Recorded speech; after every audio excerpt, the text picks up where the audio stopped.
السلام عليكم ورحمة الله تعالى وبركاته. 3 سنة كدب maxaa u qabsoomay ayaad is leedahay dowladda uu hogaamiyo Xasan Sheekh Maxamuud maxaa dhacdooyin ah oo wadanka ka dhacay oo hal iyo laba aad xasuusataa isla markaana aad ku dari kartaa diiwaanka aad qortay maxay wadanka ku soo kordhiyeen tiimka uu hogaamiyo Xasan Sheekh Maxamuud soo dhawaada wixii aragtay ana ka dhiibo qaybta hoose ee faalada isla markaana si gudbi muuqaalkeena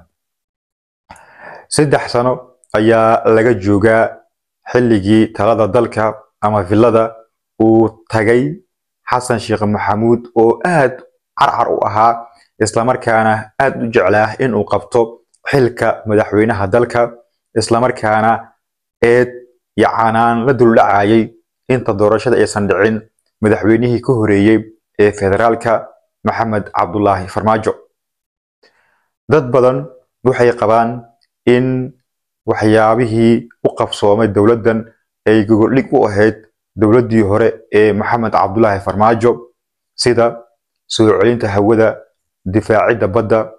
soo celinta dadka ku xiran xabsiyada kala duwan ee dalka dibadiisa horumarinta arrimaha diblomaasiyadda ee ka mid noqoshada kursiga aan joogtada ahayn ee midowga Afrika iyo guud ahaanba waxyaabaha xilligan dawladda ay qabatay dadku waxay leeyihiin ma jiraan wax kale oo intaasi ka duwan oo dawladdan ay soo kordhisay ha yeeshee waxay daba raacday hawshii dawladdii iyada ka horeysay ee Farmaajo uu hogaaminayay sidoo kale marka laga tago waxqabadka waxaa jira eedeymo 3 sano kadib dul huwanaysa dawladdan oo ah in la xaraashay guryo iyo dhulal dan guud iyo dan gaar ah in qayb ka mid ah badda qalqal la geliyay sidoo kale in heshiisyo qatar ku ah dalka iyo dadka ay gashay dawladdan waxaa sidoo kale lagu eedeynayaa in shidaalkii dalka oo ka dhaxeeya dadka Soomaaliyeed oo dhan in loo gacan geliyay dawlad kale isla markaana wax aan u qalmin dadka Soomaaliyeed iyo dawladda ay ku gorgordantay arrimaha diblomaasiyadda oo aad u xumaatay shacabka Soomaaliyeed oo taladoodii la dhageysan waayay siyaasiyiintii oo irdaha laga xirtay iyo Xasan Sheekh Maxamuud oo talada isku soo koobay eedeymaha intaas way ka badan yihiin oo ay jeedinayaan dadka Soomaaliyeed gaar ahaan indheer garadka siyaasiyiinta iyo qaar ka mid ah xubnaha beesha caalamka doorashadii Xasan Sheekh Maxamuud uu ku talin jiray in laga wada tashto oo hadda hal dhinac loo riixday iyo golihii wada tashiga qaran oo laga dhigay madal